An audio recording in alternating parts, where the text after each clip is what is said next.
Hola, ¿cómo están todos? Eh, Nos vemos otra vez. En la clase de hoy vamos a ver un tema un poco más, entiendo, capaz que, capaz que le gustó algo de todo lo que ya vinimos dando, pero entiendo que este tema por ahí puede ser un poco más interesante para ustedes, que es el tema del software libre, ¿no? Si bien vamos a trabajar el software libre, este tema excede un poquito lo que es el fenómeno en particular, ¿no? Del software libre, porque también nos va a meter en una discusión que tiene que ver con la ética, que es la discusión en torno a em, si un código em, debe ser regido o no por una ley de copyright, si hay derechos que atienen, ¿no? A este código.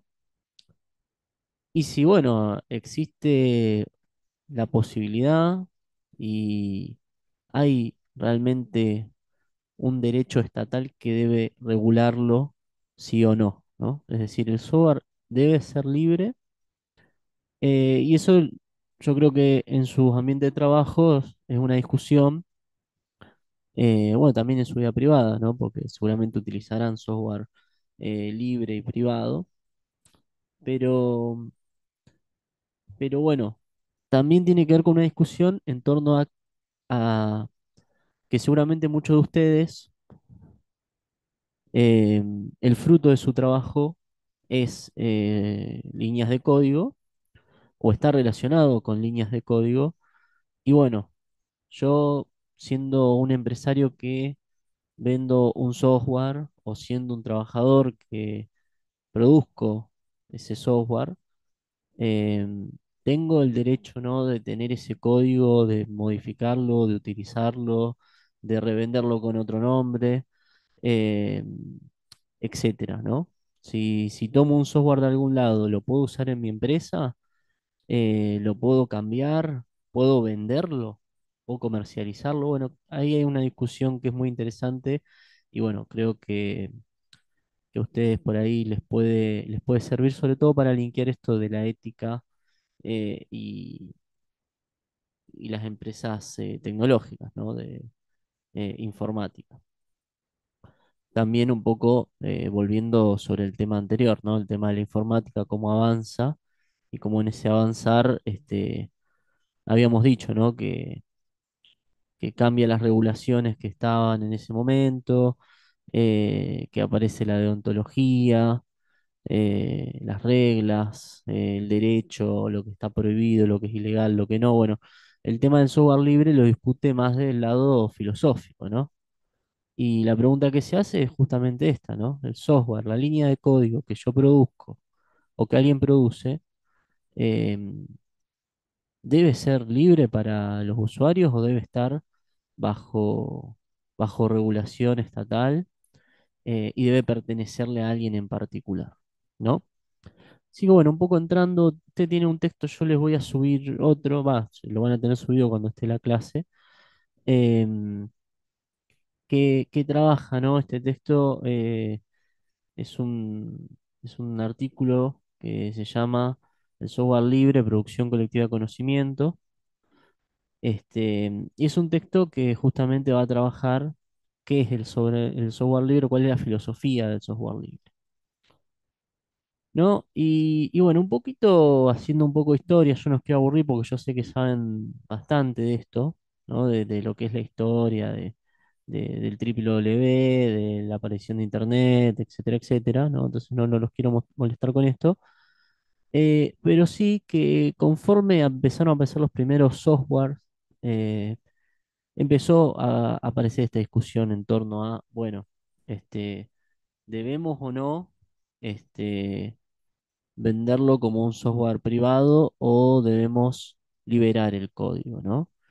Esta discusión se da cuando, esta discusión se da principalmente cuando em,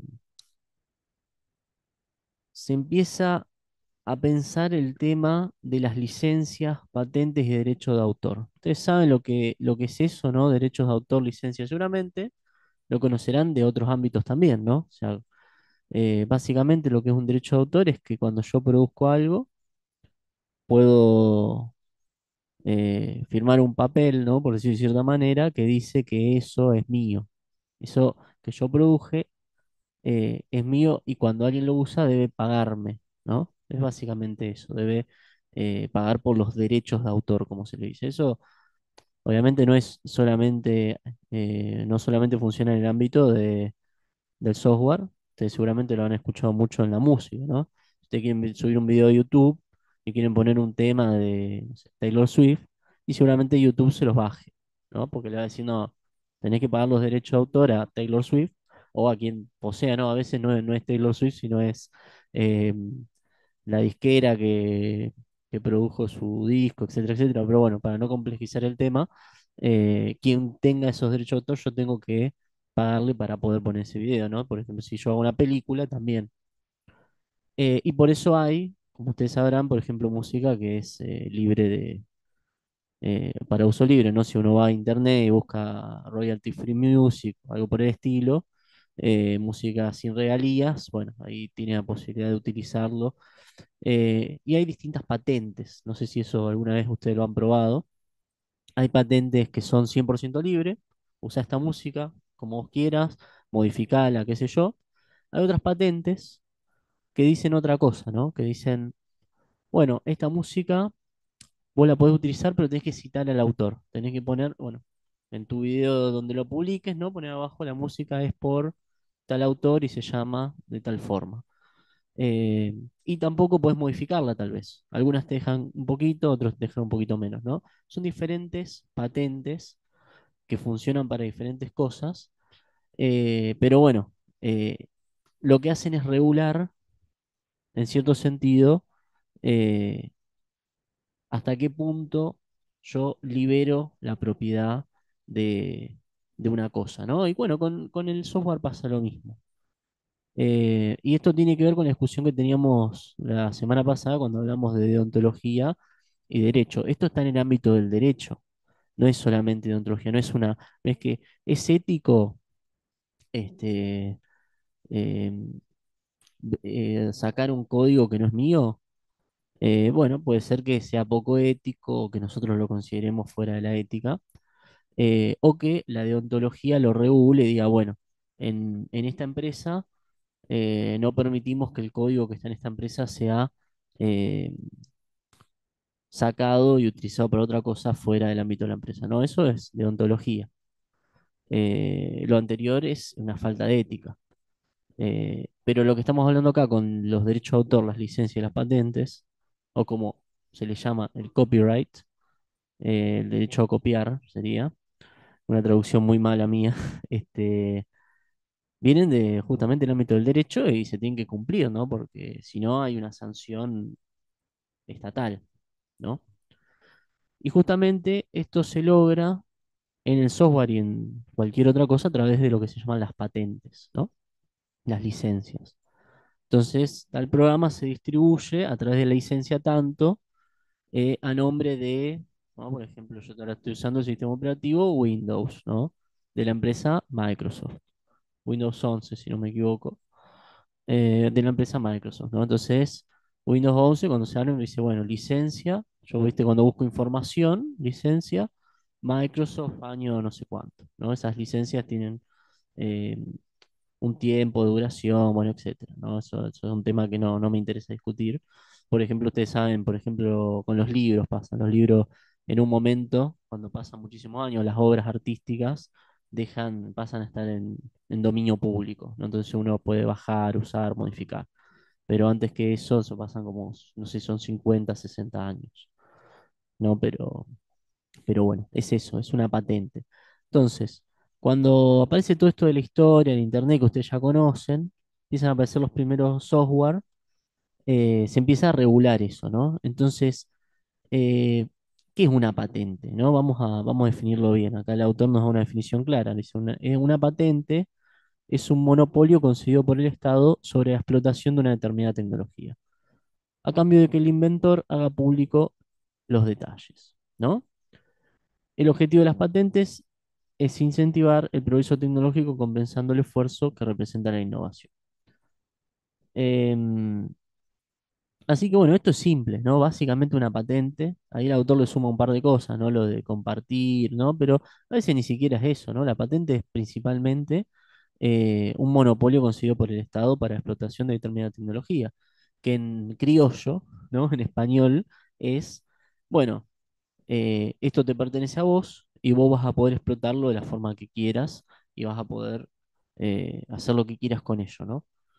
Entonces, y acá viene algo muy importante sobre el software libre. El software libre no es solamente sobre no pagar, ¿no? Que lo primero que a uno se le viene a la cabeza cuando habla de software libre es no pagar por algo, ¿no? Yo no pago por esto. No, no, o sea, no tiene que ver solamente con eso. Es más, no tiene principalmente que ver con eso y lo vamos a ver. Porque lo que otorga la patente es la capacidad de explotarlo económicamente, ¿no? Entonces, lo que va a pelear el software libre es contra eso, es contra la capacidad, ¿no? De no solamente explotarlo económicamente, sino de utilizarlo como quiera, ¿no? Ya es pertenencia de alguien. Entonces yo, ese código que como ustedes saben, los que trabajen principalmente en desarrollo, seguramente un poquito más, saben que ustedes escriben el código y lo pueden escribir en el Notepad, ¿no? O sea, no es que ustedes hacen una cosa que necesitan un software especializado para escribir el código. Entonces, ¿por qué ese software que ustedes pueden escribir en un Notepad, alguien puede decir no? Esto no puede ser modificado, no puede ser concedido a nadie. Entonces el problema no es solamente la explotación económica de eso, sino que yo estoy sacando la posibilidad de que otra persona pueda ver ese código, utilizarlo y modificarlo, ¿no? Estoy pasando del ámbito público al ámbito privado, ¿no? El software. Eso es lo que hace la patente. Además de darte la posibilidad de explotarlo económicamente, ¿no? Pero lo que van a pelear principalmente los que defienden el software libre es esto, ¿no? Es eh, lo que logra hacer la patente es sacarle a la gente misma, a los usuarios y a la gente en general la posibilidad de conocer qué hay ahí en ese código y de utilizarlo y reutilizarlo, ¿no? Entonces, el primer dilema ético que se presenta es, si yo la línea de código la puedo hacer en un notepad, puedo hacerlo en cualquier lado, y no es algo que depende de una tecnología anterior, que necesito que alguien, que una empresa me lo ponga en funcionamiento, ¿por qué es que esa línea de código después le pertenece a alguien, ¿no? Si yo podría copiarla y pegarla y subirla al GitHub y bueno, y utilizarla como quiera. Bueno, esa es una discusión ética que tiene que ver con esto, con el derecho. No es todo es un poco más complejo lo que parece, porque podemos pensar después, bueno, está bien, ¿y qué pasaría si no existieran las patentes, ¿no? O sea, viste, está el meme de todos felices, ¿no? De los Simpsons, ¿no? Agarrándose las manos. Bueno, no lo sé. No sé si sería así porque evidentemente existen y bueno, las empresas lo necesitan y también hay que reconocer que, por ejemplo, en lo que es respectivo al software, y eso está para una buena discusión, ¿por qué se da eso? Eh, por ejemplo, yo estoy usando un software privado, ¿no? Como se le llama, ¿no? Está el software libre y el software privado. Estoy usando Windows, que es un software privado. Seguramente muchos de ustedes también estén usando un software privado cuando hay opciones como Linux, que son de software libre, son gratis también, pero principalmente son de software libre. Y bueno, ¿y por qué? ¿No? Entonces, bueno, ahí hay discusiones éticas, ¿no? En torno a, bueno, si yo trabajo en mi empresa y modifico un software libre, ¿yo ya tengo derecho a poder venderlo de otra forma o no? O solamente porque yo tengo ese software libre, aunque ofrezca un servicio y le sume valor no tengo derecho a comercializarlo. Bueno, es una discusión filosófica y ética que está buena y que es la que van a poner en discusión los que hablan principalmente del software libre. Eh, Básicamente, para avanzar un poquito, los que proponen este tema del software libre son los que vienen del proyecto GNU, ¿no?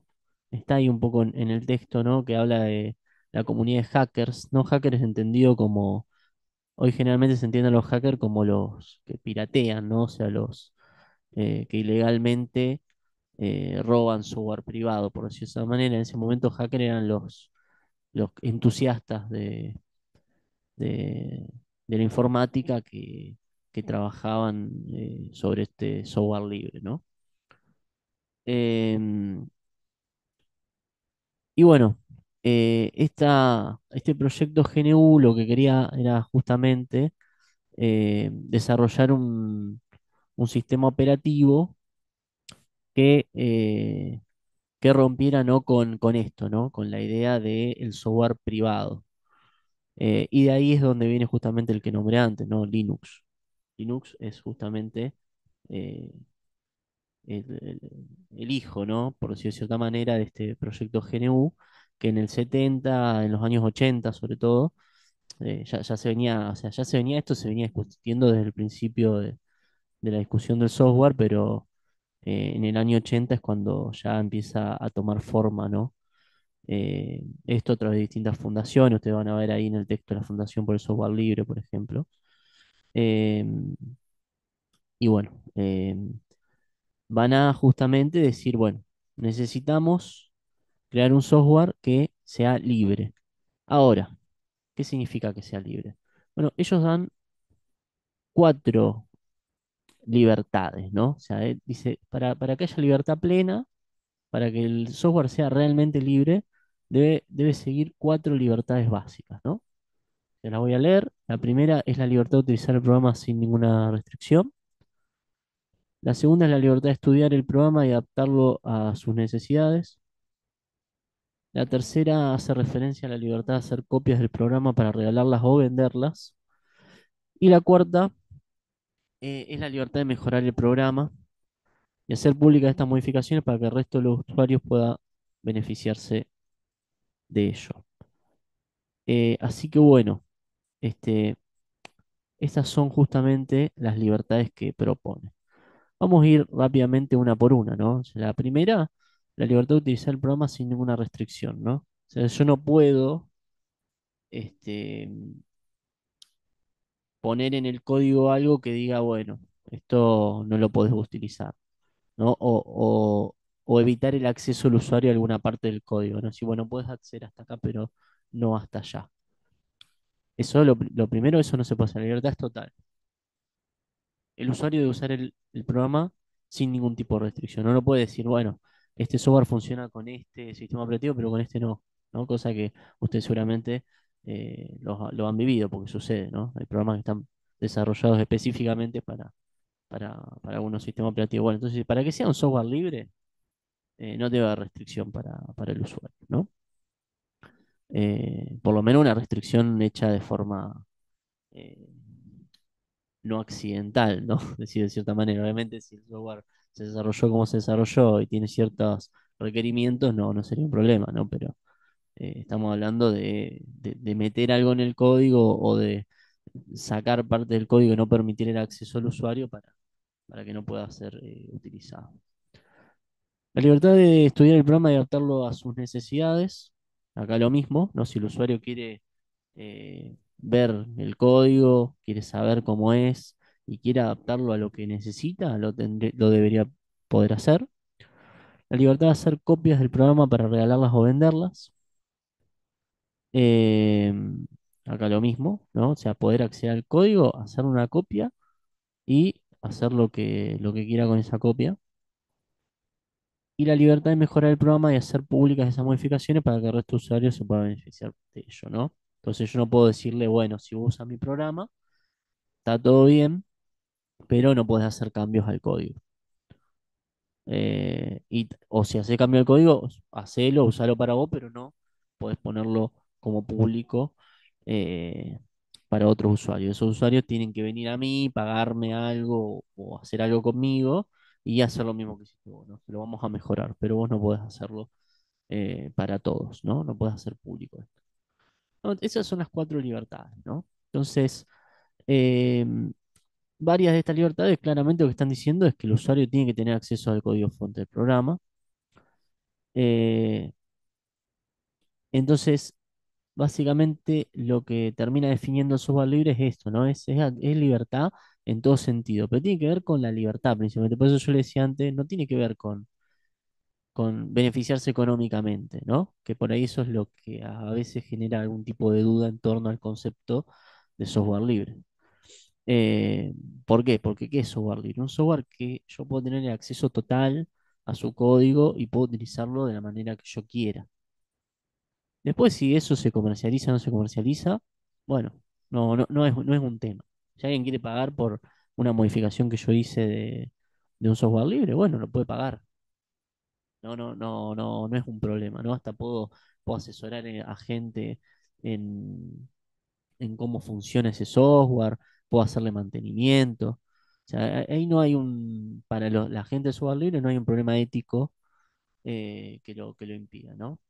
Pero sí, el problema que ellos ven es cuando el software no es de libre acceso, ¿no? En su totalidad, ¿no? Porque después lo que va a empezar a aparecer, cuando empieza a hacerse más popular todo esto del software libre, es un montón de empresas que empiezan a tomar el software libre, pero que siguen siendo software privado, ¿no? Son empresas que utilizan software libre, pero que después lo privatizan, entonces cuando lo venden a sus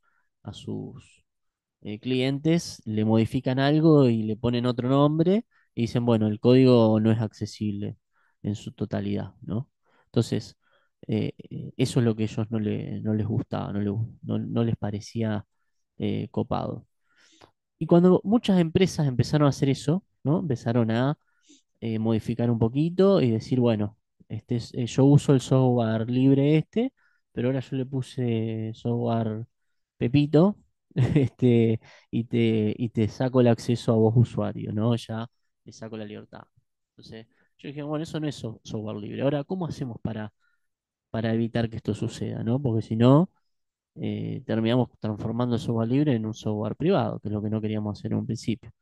Entonces ellos inventaron el concepto de copyleft, ¿no? Que, mm, que básicamente es una inversión de los derechos reservados, ¿no? O sea, cuando un programa privado, ustedes van a ver todos los derechos reservados para la empresa TAN, ¿no? Entonces, lo que tienen derecho es la empresa, no es el usuario. Acá es invertido, ¿no? Em, y cómo es este copyleft, ¿no? O sea, cuando yo doy el software libre, ¿no? El autor que hizo el software libre lo pone en libertad, añade una condición, que es el copyleft, ¿no? Si se hace público el programa, con modificaciones se tiene que publicar bajo la misma licencia, de modo que continúe siendo. La licencia pública general, GPL, General Public License, es la que se utiliza en el proyecto GNU, perdón, para sus programas y una de las más utilizadas por la comunidad. ¿No se entiende lo que hacen? Entonces ellos lo que dicen, bueno, te hago una licencia que dice que si vos modificás el programa, tenés que volver a publicarlo bajo esta licencia. Que básicamente esa licencia lo que garantiza es las cuatro libertades. ¿No? Si no, esa licencia ya no está garantizada. ¿No? Eso es una forma, fíjense cómo funciona acá el tema de las patentes, ¿no? Es interesante. Ellos lo que lograron hacer es crear una suerte de patente que lo que te dice es, bueno, ya sé, voy a regular esto para que vos no puedas modificarlo en el programa. Fíjense por qué el tema de las patentes es interesante y el tema de la regulación estatal, ¿no? Porque siempre llegamos a un punto en el que tenemos que ver la forma de regularlo, porque siempre a alguien se le va a ocurrir una forma de, de hacer algo y de modificar lo que nosotros estamos haciendo, ¿no? ¿Viste cuando dicen cuando está la ley está la trampa? Bueno, es exactamente esto. Es decir, eh, hay gente que todo el tiempo está pensando en cómo hacer para encontrar agujero en la ley, entonces la ley se empieza a modificar con el tiempo.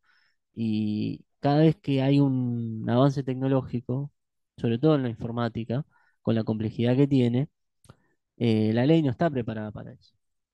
Entonces fíjense cómo acá los que estaban en contra de las patentes terminan como pensando una suerte de patente invertida, ¿no? Es muy interesante, pero yo creo que a ustedes les sirve esto, entenderlo, porque siempre lo que va a hacer en su desarrollo de trabajo, donde va a haber código, donde ustedes van a trabajar a veces con software libre, software privado al mismo tiempo, van a ver este dilema ético.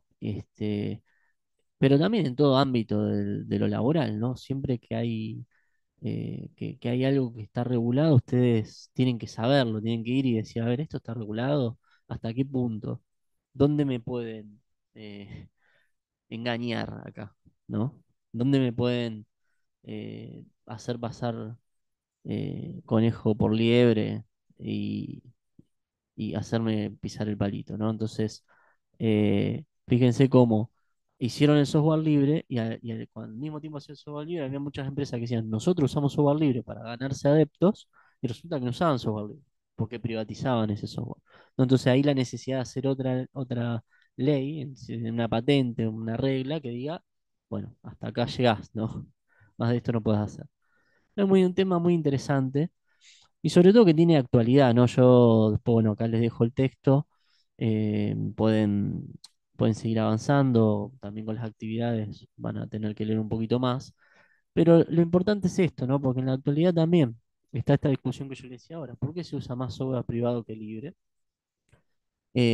¿Hasta qué punto, ¿no? Uno puede decirle a una empresa privada, dale toda la libertad al usuario para hacer lo que quiera con el producto que vos haces? ¿Hasta qué punto el fruto de mi trabajo puede ser eh, para todos?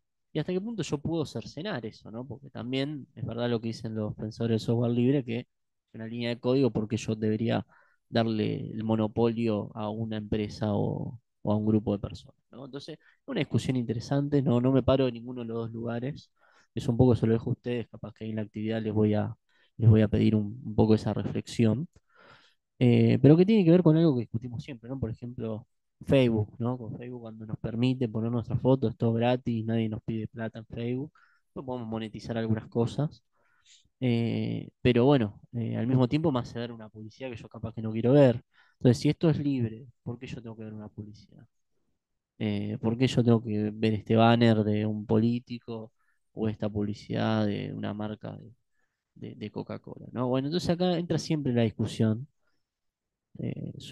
Ya digo, supera lo informático, por eso está bueno que lo pensemos en otros ámbitos también, pero en el informático está siempre dando vuelta, ¿no? Hasta qué punto lo que yo hago me pertenece y hasta qué punto le pertenece a los otros, y hasta qué punto nosotros podemos decir que un sistema de negocios puede funcionar solamente con software libre o no. Porque esa es una de las grandes discusiones, ¿no? Si el software libre es modificado por los usuarios, está pensado para los usuarios, ¿por qué los usuarios terminan eligiendo otras cosas, ¿no? También tendrá que ver con, bueno, por ejemplo, en el términos de Windows, ¿no? Ponele, viene con las máquinas ya instalado, hay empresas que hacen solamente software para Windows y esto es una especie de, de rueda, ¿no? Porque los usuarios no eligen Linux, por ejemplo, porque hay software para Windows, entonces las empresas de software al ver que los usuarios no eligen Windows, siguen haciendo, Linux digo, siguen haciendo software para Linux, entonces se va repitiendo. Entonces, ¿se puede romper eso? No se puede. Es más accesible Windows. Tener un modelo empresarial que lo piense y no solamente dárselo al usuario, lo hace más accesible a una empresa privada. ¿O es mejor que vayamos abriendo eso y le permitamos al usuario modificarlo? Que el usuario lo modifique, ¿mejora los procesos productivos, mejora el software o lo hace tal vez más complejo? No, bueno, hay muchas discusiones, pero tiene que ver con esto lo ético y seguramente ustedes, cuando estén en su trabajo, se van a encontrar con un montón de líneas de código y decir, bueno, ¿qué hago con esta línea de código? ¿La puedo sacar, mandarla para allá? Y bueno, éticamente es una discusión que no está cerrada claramente. Seguramente si trabajan por una empresa tengan mucho ojo en la confidencialidad, ¿no? Que es lo que ellos se quejaban, ¿no? Los acuerdos de confidencialidad que hacían las empresas con los trabajadores fue una de las grandes cosas que hicieron fluir, ¿no? ¿Cómo se llama? Al movimiento del software libre, porque eran los trabajadores diciendo, yo te hice este código, yo no puedo utilizarlo para otra cosa. es propiedad tuya. ¿Por qué? Si es una línea de código.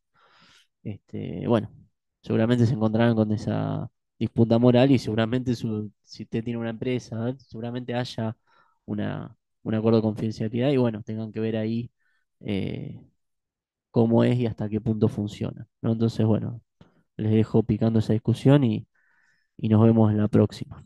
Un abrazo grande.